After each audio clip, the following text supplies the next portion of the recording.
Маш хурдан манифесташн хийх арга барил гэж байдаг юм байна. Манайхан тэгээд энэ талаар өнөөдөр би өөрийнхөө суралцсан зүйлийг ингээд та нарт хуваалцах гэж байгаадаа бүр үнэхээр их бүр ингээд догтлоод байж гин.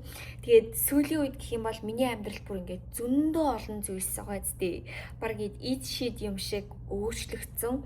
Тэгээд би энэ бичлэгийг хийхээс айгүй жоохон хүлээгээд байсан байхгүй юу? Одоо энэ зүйл өөрчлөгдчихвэл, одоо энэ өөрчлөгдчихвэл тэгжээж би яг ингээд бусдад түгээе, бусдад ярих гэж бодож байсан. Тэгээ яг өнөөдөр энэ бүх зүйлсээ өнөөдөр та нартай хуваалцъя гэж бодлоо. Өмнө нь би зөндөө олон манифесташны талаар ерөнхий бичлэгүүдийг хийж байсан. Та мэдээж бодол дээрээ ажиллах хэрэгтэй, даалт хумсар дээрээ ажиллах хэрэгтэй, даалт бодлоо өөрчлөх хэрэгтэй гэд эдгээр зүйл нь одоо манифесташны нэг хэсэг гэж та ойлгож болно.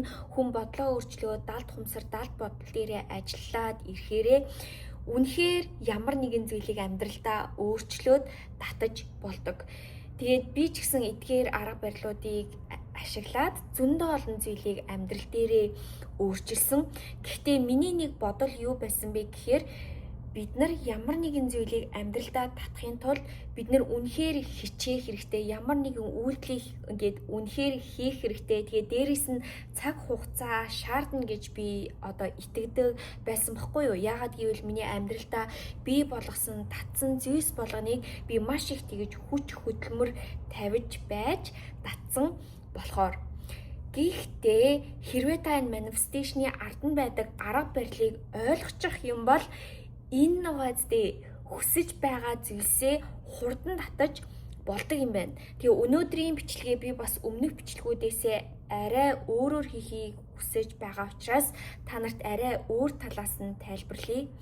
За энэ нь юу вэ гэхээр бид нар энэ өөрсдийнхөө тархиныхаа долгионыг өөрчилснөөрөө квант хүсрэлтийг хийгээд тэр квант талбараас хурдан ямар нэгэн зүйлийг энэ 3D ертөнцид татаж болдог юм байна. Үүний тулд эхлээд та квант физикийн талаар бага зэрэг мэдлэгтэй байх хэрэгтэй.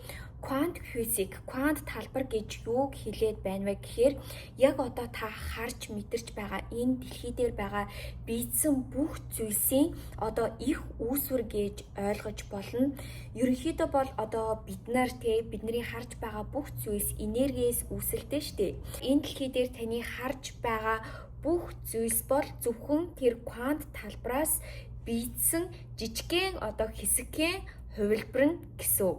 Тийм болохоор таны татахыг хүсэж байгаа, бий болгохыг хүсэж байгаа бүх зүйл чинь тэр боломжит энергийн хувилбарт одоо хүртэл оршиж байгаа.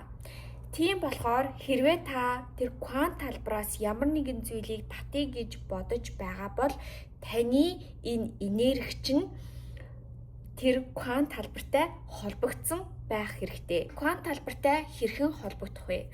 Квант талбарын одоо тэр үүдийг нээдэг цорын ганц зүйл юу вэ гэхээр бидний сэр нурууг дагаад ийм энергийн гуурс байдаг гэхгүй юу?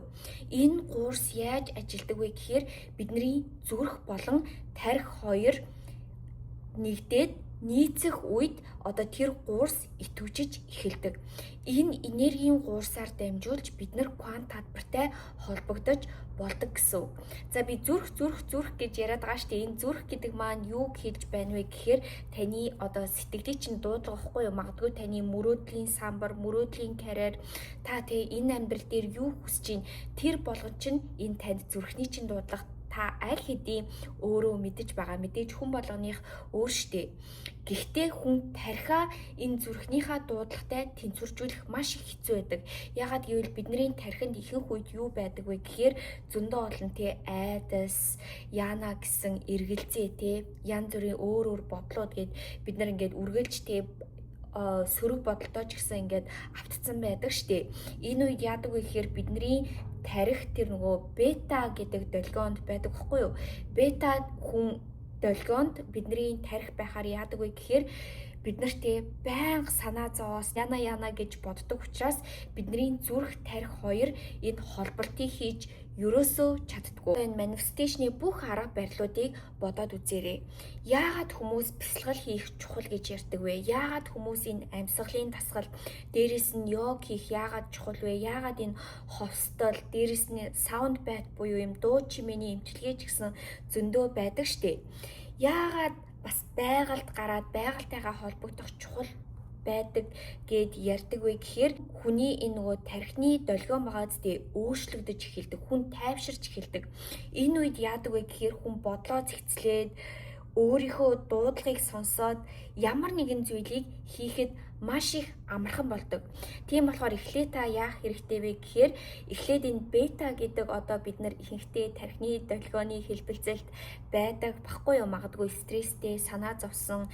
Тэгээ энэ тархины долгионоо бид нар эхлээд дээра руу аваачих хэрэгтэй. Энэ дээра гэдэг тархины долгионд очих үед бид нар яаж болдог вэ гэхээр өөрсдийнхөө далд ухамсар, далд бодол дээрээ ажиллаж болдог. Магадгүй та орой унтахынхаа өмнө ч юм уу өглөө босонгуудаа шууд өөрийнхөө хийхийг хүсэж байгаа зүйл мөрөөдлийн самбартайгаа аль болох холбогдох гэж хичээх хэрэгтэй. Эсвэл та янз бүрийн баттгалын үгсийг өөртөө хэлдэг байж болно. Дээра гэдэг тархины долгионд байх үед та нөгөө өөрийнхөө далд ухамсар, далд бодлыг програмчлахад маш амархан байдаг хгүй юу? Ерөнхийдөө хүн өөрийнхөө далд ухамсар, далд бодол, итгэл үнэмшлээ өөрчлөөд эхлэхээр угаасаа та аль хэдийн тэр өөрчлөлтийг мэдрээд эхэлнэ. Та ямар нэгэн байдлаар л зүгээр тэр өөрийнхөө дотоод тайвширлыг олох хэрэгтэй. Ерөнхийдөө бол би бясалгал ч юм уу, амьсгалын дасгал, эсвэл йог гэж хэлнэ. Хүн зүгээр л тэр тайвширлыг мэдэрч эхлээд тархиныхаа долгионыг хэлбэлцлийг гоё тийм тайван болгоод эхлэхээр хүн дотоод дуудлага сонсож эхэлдэг. Миний хувьд ч гэсэн би яг тэгдэг хгүй юу? Би ингээд амьсгалын дасгал хийгээд, бясалгал хийгээд, эсвэл байгальд зүгээр юу ч хийхгүй, юу ч сонсохгүй, зүгээр тэр байгалийн дуу чимээг сонсох үед миний амьдралтай гинт ингээл пумпан гээд амар ид шидтэй өөрчлөгдөхгүй ч гэсэн гинт надад тэр ойлголтууд ороод ирдэг. Дараагийн гайхалтай зүйлсийн ингээд хаалгууд өөрөө ирэхгүй нэгдээд эхэлдэг. Тэгээ зөндөө олон зүйлийн талаар би өмнө нь ингээд YouTube дээр бас ингээд ярьж байсан штэ. Энэ нь ч гэсэн зүгээр л ингээд цаанаасаа ингээд надад ойлголтууд ороод ирдэг гэх юм уу? Би энийг яг юу гэж тайлбарлахаа мэдгүй байна. Дараагийн 2 дахь арга барил маань юу вэ гэхээр миний шин суралцсан, тэгээд яг энэ жил хэрэгжүүлж байгаа зүйл. Тэгээ энэ талаар бас та нартай одоо хуваалцахдаа бүр үнэхээр их баяртай нь. Ягаад гэвэл миний амьдралыг бүр үнэхээр их өөрчилж байгаа. За энэ нь юу вэ гэхээр бид нар өөрсдийнхөө тэр энергийн чиглэлийг мэдэх. За энэ нь бас бидний тархины долгионтой маш их холбоотой байгаа. Ягаад гэвэл одоо ингээд нөгөө аюух нөгөө энерги хэмжигч тархины долгион хэмжигч гарсан байхгүй юу? Тэгээ хүмүүсийн ингээд нөгөө тархины тэр долгионы хэмжээд үтсэн чинь зарим хүмүүс хаана амьдарч байгаагаас шалтгаалаад эсвэл яг ямар чиглэлд өөрийнхөө гэрийн тогтчлтыг хийснээс шалтгаалаад тэр хүний өөрийнх нь тархины долгион өөрчлөгдөж байсан. За хамгийн энгийн жишээ гэх юм бол та ингээд маш их замбраагүй суудаг байлаа гэж бодъё те. Эсвэл таны галтгоо чинь ингээд маш их замбраагүй, таны үүд чинь замбраагүй, тэгээ таны орны чинь толгой, таны нөгөө эсрэг энерги чинь нөгөө эсрэг чиглэлд хараад байх үед яадаг вэ гэхээр бид нар энэ квант талбартай холбогдоход маш их хэцүү байдаг. Яагаад гэвэл бид нар чинь тэр чигээрээ энергийн аавра, энергийн цацрал, тэр чигээрээ энерги явж байгаа штеп. Хэрвээ та өөрийнхөө энергийн зөв чиглэлийг мэдээд зөв энергийнхаа зөв чиг зүгт зөв зүйлсээ байрлуулад зөв харж унтаад бясалгал хийхдээ өөрийнхөө энергийн ээлтэй зүг рүү бясалгалаа хийж суугаад хэрвээ та одоо нөгөө ажилдаг янз бүрийн офис суудаг бол өөрийнхөө хамгийн их тэр нөгөө карьерийг татах, мөнгө татах чиглэл рүүгээ харж суух юм бол тэр зүйл тань руу энергийн хувьд татагдаж ирэхэд маш амархан байдаг. Би бүр энэ өөрчлөлтийг хэдхэн сарын дотор л мэдэрсэн болохоор одоо яг та нарт энэ талаараа тайлбарлая. Ингээ эхлээд миний хийсэн зүйл юу вэ гэхээр би бүх хуучин зүйлсээ хаяад гэрээ бүр ингээ тэр чигээр нь цэвэрлсэн байгаа энергийн шинжилгээг хийж байна гэсэн үг. Нэгдүгээрт би бүх хуучин зүйлсээ явуулаад би шинэ энергийг орж ирэх орон зайг бий болгож байна.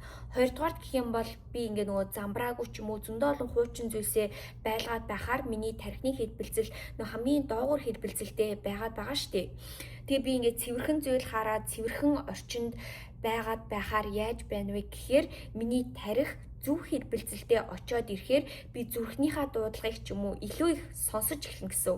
Арай тий за би одоо ийм зүйлийг хийх хэрэгтэй юм байна, ингэх хэрэгтэй юм байна, тэгэх хэрэгтэй юм байна гэж бодох тэр орон зайг дотроо би болгож байгаа гэсэн. Дараагийн миний хэрэгжүүлсэн маш чухал зүйл юу байсан бэ гэхээр би гэрийнхаа байршлыг бүгдийг өөрчилсөн байгаа. Тэгээ дээрээс нь та тэр татахыг хүсэж байгаа зүйлийнхаа энергийг одоо гэртээ би болгох хэрэгтэй байдсан байлээ. Тэгээ та нар мэдэж байгаа бах би аюу олон жил ганцаараа сингл явж байгаа. Ерөөсөө хайр татахыг ер нь хизээж хичээж байгаагүй.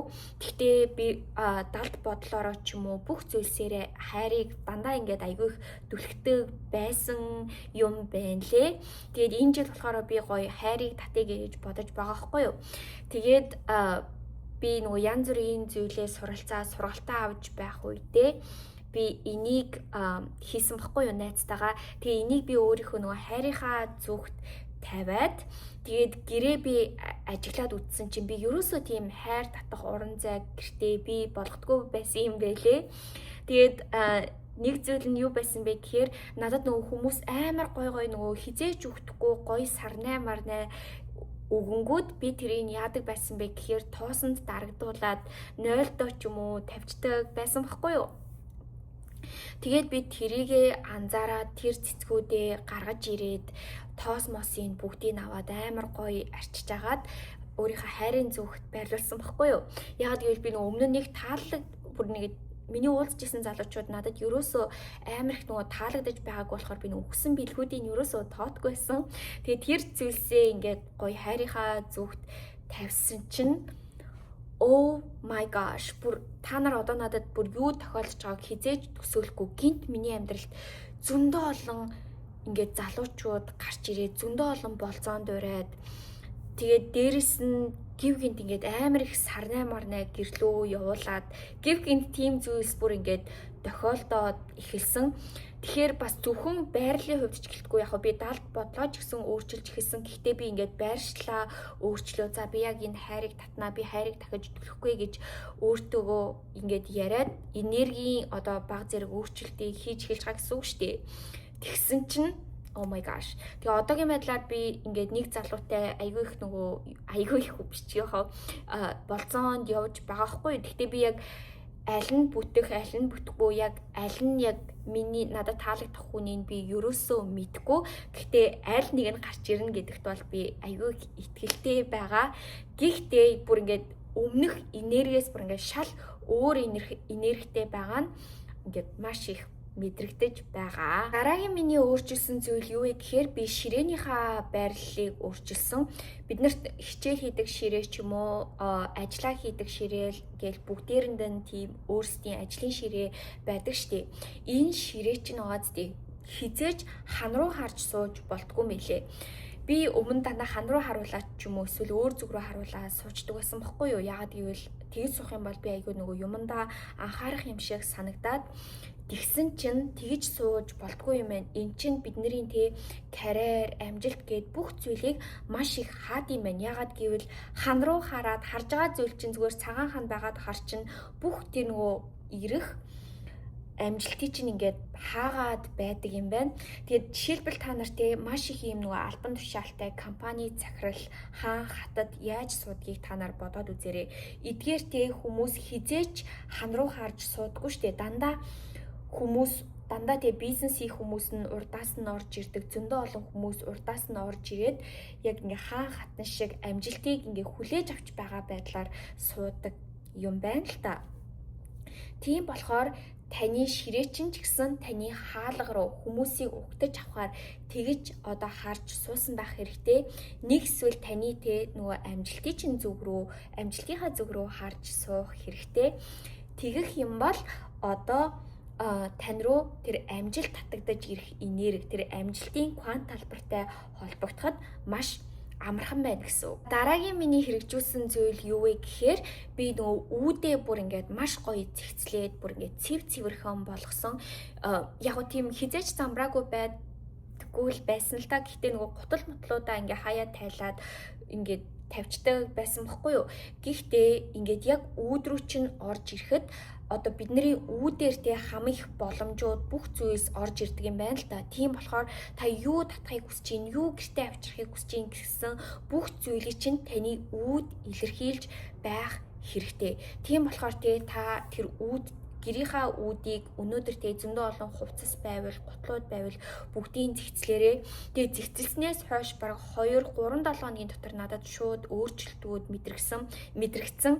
Яасан бэ гэхээр одоо би аюух нөгөө сургалтуудыг авч эхэлж байгаа байхгүй юу? Ихэнх нь ямар хүмүүстэй ажиллаж байгаа вэ гэхээр хэрхэн энэ квант талбартай холбогдох вэ? Хэрхэн те энэ одоо квант талбарын одоо шууд холболтыг хийж чаддаг тийм зөндөө мундаг хүмүүс байдаг байхгүй юу?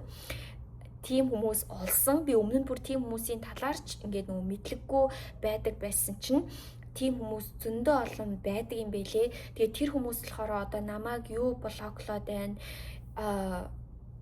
Миний өмнөх амьдрал, дараагийн амьдрал гээд бүх зүйлсийг ингээд нөгөө мэдэж харж хэлж чадаад нөгөө чиглэлийн хэлж чаддаг хүмүүс. Яг энэ хүмүүс болохоор шууд ид шидтэйгээр миний амьдралыг өөрчлөхгүй штэ. Гэхдээ надад чиглэлийн зааж өгдөг гэсэн үг.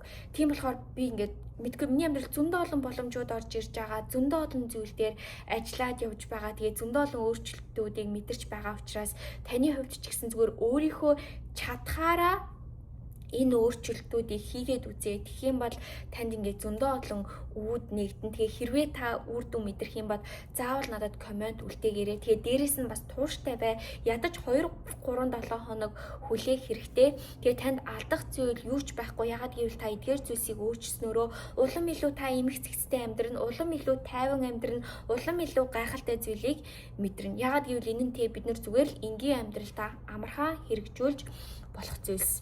Тэгэд энэ талаар би бүр илүү гүн сургалтынхаа гишүүдэд одоо тайлбарлаад явъя гэж бодож байгаа. Яагаад гэвэл би одоо зөндөө сургалтуудыг аваад яг өөрийнхөө амжилтын зүгийг олж аваад зөндөө олон зүйлийг мэдэж авч байгаа шүү дээ. Миний блог юу юм яаж би яг өөртөө тохирсон байдлаар миний одоо төрсөн он сар миний жилд тохируулаад би гэрээ хэрхэн тогтжуулах уу, хэрхэн янзлах уу гэд.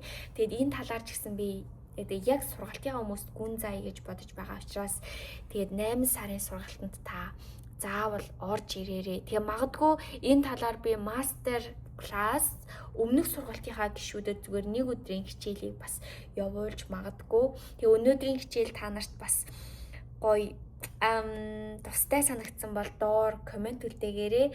Тэгээд дараагийн бичлэгээр бүгдээрээ дахиад уулзлаа. Түр баяртай.